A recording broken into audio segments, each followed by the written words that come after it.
Welcome to Penrose Learning, where we make understanding easy.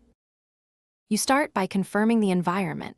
Open Settings and tap Safari, then make sure iCloud Safari syncing is enabled. Once done, force close Safari to clear a transient UI glitch that often restores missing tabs. If you use multiple devices, make sure the same Apple ID is active so tabs sync properly. You're doing this first because permissions and syncing control whether private mode appears. If private still doesn't show, proceed, don't reboot yet. Try the next, more focused fixes. You now move into the step that actually restores private browsing. Open Safari, tap the tab overview, then try adding a new tab and long press the private button. That forces the UI to reinitialize. If private is absent, go to Settings, Screen Time Content and Privacy Restrictions and allow web content and tab changes.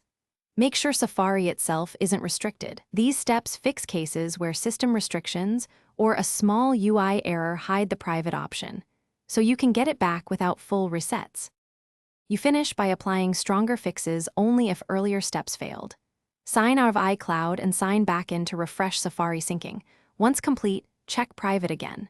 Make sure iOS is up to date because system bugs sometimes remove UI elements. If those fail, back up your device and reset settings to default, which preserves data but clears misconfigurations. Key troubleshooting tip. If private stays missing after these, test another device on the same Apple ID to determine whether. Thanks for watching. If this was helpful, leave a like and consider subscribing. See you next time.